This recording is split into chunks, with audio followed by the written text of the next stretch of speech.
I saw Deadpool and Wolverine the other night and it was awesome. Can I say the F word on YouTube? You know what? I'm not Deadpool, so I'm just gonna play it safe and bleep it out. But yeah, I saw Deadpool and Wolverine the other night and it was awesome. And the movie had a ton of killer needle drops throughout the film, so I thought I would break it down on this special edition of Rock Movie Review.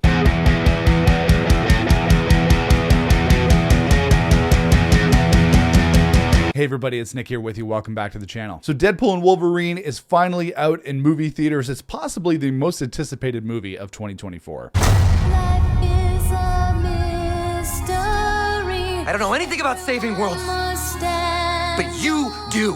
Yeah, and I saw the movie the other night on Thursday night for opening night with a crowd of rabid Marvel fans. That is the best way to see any Marvel movie. It was a ton of fun to see it with the crowd. And look, check it out. I even got this awesome Wolverine cup. This thing is really cool. And I got this kick-ass Deadpool and Wolverine popcorn bucket, although I missed out on some of the more exciting popcorn bucket, including the overly sexualized Wolverine popcorn bucket. And I don't even think that popcorn bucket is available in Canada. Like what? They don't think that we Canadians like sexy popcorn buckets? And I know that this is primarily a music channel, but I'm also a big movie fan, particularly of the Marvel Cinematic Universe. I also really love soundtracks. Like a lot of my favorite songs have come from soundtracks over the years, and I just love that connection, interactivity between music and movies. And Deadpool and Wolverine is like that as well. There are many cool needle drops throughout the film, a lot of cool songs, so I thought I would talk about the soundtrack, talk about the movie, and talk about where some of these songs play throughout the movie, so here we go. Oh, and by the way, total spoilers for this review.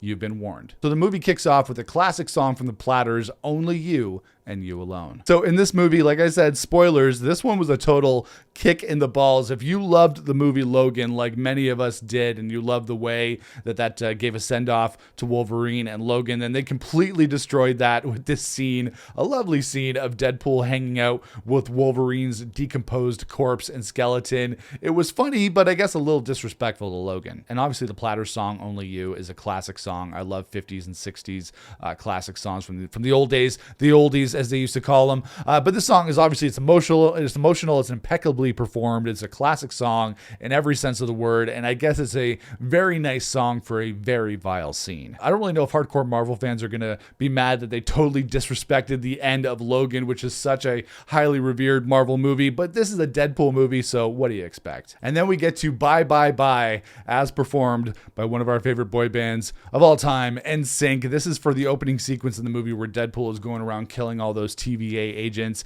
And my girlfriend Danielle was literally singing along during this scene when the movie was playing, doing the moves with Ryan Reynolds. He really killed it. He could have been the sixth member of NSYNC. He absolutely nailed it. If you grew up in the late 90s and familiar with any of these boy bands, chances are you love this scene even more. But really though, there's some brutal kills in this scene. They came out of the gate with the blood and the guts. They didn't really spare any expense when it came to the blood budget in Deadpool and Wolverine, and they just do it right from the start. Then we had Glamorous, as performed by Fergie, formerly of the Black Eyed Peas. This is for the scene where Deadpool gets his new suit. Now, Fergie, not generally my kind of music, but this was actually a really fun song for this kind of scene. And Deadpool's suit in the movie, in this new Deadpool and Wolverine movie, is actually more comic accurate. It's a brighter red than the red suit that we got in the Deadpool Fox films. So that's very cool. We got some Fergie and a comic accurate Deadpool costume. The inclusion of Iris by Goo Goo Dolls was a genius move for whoever the music supervisor was for Deadpool and Wolverine. This is one of the most epic songs in all of 90s rock. Spoiler alert again, when you think that Deadpool and Wolverine are dead at the end of the movie, they emerge triumphantly to this Goo Goo Dolls song. This was actually from another soundtrack originally back in the 1990s, which was the City of Angels soundtrack, which was a movie that starred Meg Ryan and Nicolas Cage. I remember when the song came out in the 1990s, everybody loved Iris by Goo Goo Dolls.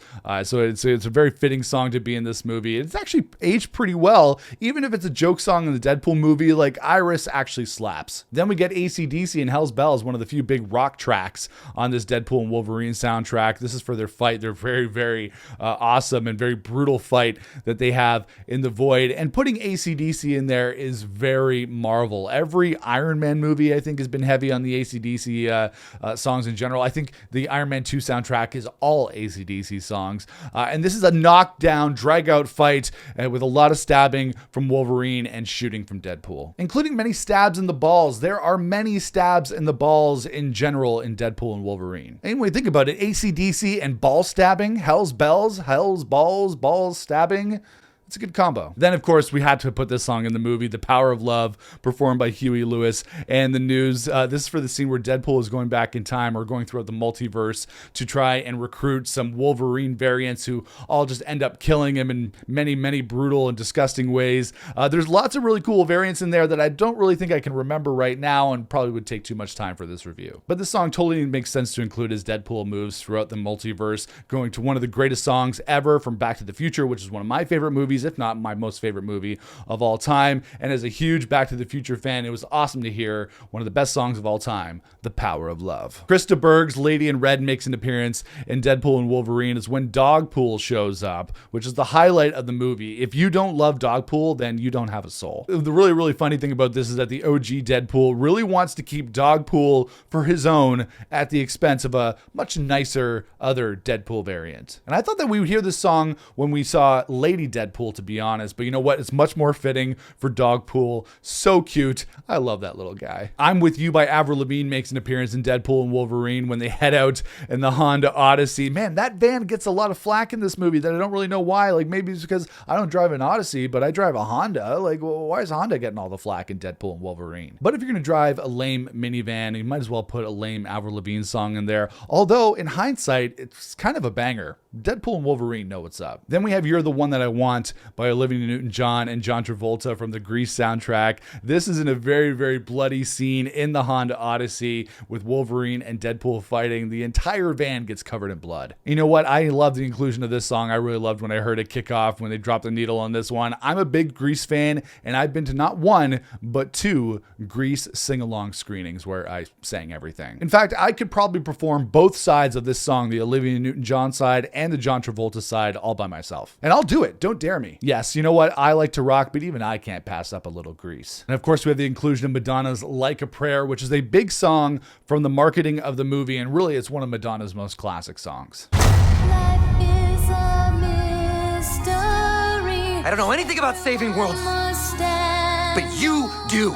And this one was included a bunch of times throughout the movie, in the trailers for the movie, but this was included at the epic scene at the end of the film where Wolverine and Deadpool take on an army of Deadpool variants. You know, this was the climax of the movie. This was the part of the movie that everybody was waiting for, and you know what? It didn't let us down. So many variants, so much violence, and a little Madonna. It was awesome. And then at the end of the movie, in the credits, we hear the Green Day classic from Nimrod, Good Riddance, Time of Your Life, for the X-Men montage during the credits of the film, featuring footage from all of the 20th Century Fox Marvel films. So we all remember that a couple years ago, Disney bought 20th Century Fox and got the rights to all the X-Men characters back. And Deadpool and Wolverine, really at the end of the day, more than being an MCU film or an introduction to the characters into the Marvel Cinematic Universe, it's a big love letter to the Fox X-Men universe, and really this was a nice way to send them off. Yeah, because you know we're going to get a new X-Men cast sooner or later, and this was a nice way to put a little button on that era of Marvel films. And you know, this was a really great song for them to play for this, because Green Day